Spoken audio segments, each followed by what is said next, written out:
सामूहिक बलात्कार झालेल्या पीडित तरुणीचं नाव जाहीर करण्याची मागणी तिच्या वडिलांनी केली आहे। शारीरिक अत्याचाराला बळी पडलेल्या इतर महिलांसाठी तिचं नाव एक शक्ती देईल, यासाठी तिचं नाव प्रसिद्ध करावं असं त्यांनी म्हटलंय।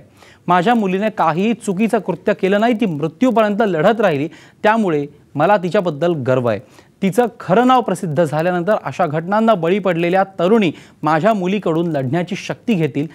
केंद्र सरकारकडून मात्र या मुलीचं नाव प्रसिद्ध करण्यास परवानगी मिळालेली नाही।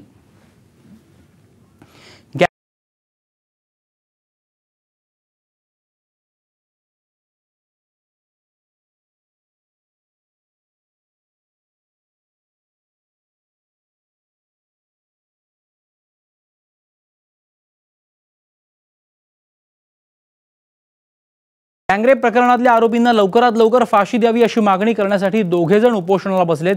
या उपोषणाला 14 दिवस पूर्ण झालेत, त्यामुळे त्यांची प्रकृती आता नाजूक झाली। या दोघांनाही आज हॉस्पिटलमध्ये हलवण्यात आलं। राजेश गंगवार आणि बाबू सिंग अशी या दोघांची नावं आहेत। दिल्लीतील जंतर मंतर इथे या दोघांचं उपोषण चालू आहे। दिल्ली